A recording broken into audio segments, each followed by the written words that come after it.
So one of my commitments now, try to revival of ancient Indian knowledge now in modern India. It's very important.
가렸을럼나 산제베 최디 야간에 좀버리 날린데 개병부디디 야간에 좀버리 디디기 렉처 삼셔버들 빨리 깨나래 열어라 아니 또 리베 남네 지 잡아쳐야 되죠 망쳐디 렉처 주기나래 열에 사실은 인도산에 나 야가파괴 유디 뭐는 전부리 디가나 배순 채트야지리샤 야가기 다 리숑스네면도 수준으로 차대요 디 이집이잖아 도난체 다고잖아 캐셔버리 증아랭은 자샤네 야가리야 로동라니 라르기 리숑스 링부지 여더버디 cap수치야 돌아 그저 도도기 내샴디 주섬대디요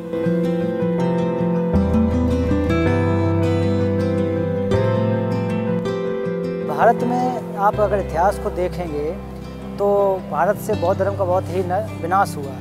विनाश होते समय तिब्बत में पूरी चीज़ें ये भारत से कहीं संरक्षित कर ली गई। वो आज इस समय में भारतीय लोग आकर के, युवा लोग आकर के, भिक्षु लोग आकर के, विद्वान लोग आकर के हम तिब्बती लोगों से सीख करके उस चीज़ को उपयोग कर सकें, जो ज्ञान है वो ले सकें। तो इस पर ये परम पावन जी कहते हैं, ये एक प्रकार के इससे बड़ा कोई उपहार भी नहीं होगा। All these knowledge come from India. Real owner of this knowledge is Indian, not Tibetan. We're just a Chela. I usually call Chela. We are quite reliable Chela. Absolutely. We have lost all the texts. We have lost a lot of the teachings in Sanskrit. Thankfully, a lot of them were preserved in Tibet in its monasteries. His Holiness says the cold preserved the teachings very well. And of course, it's not just the cold, it's the tradition, it's a living tradition.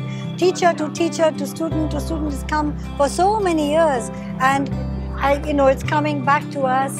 And how can we, I don't have words to express my gratitude to His Holiness for bringing it back to us.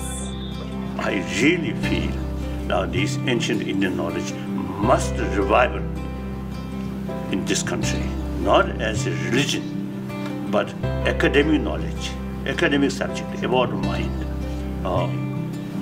The precious thing which we kept over 1,000 years, originally come from India. Real owner is you.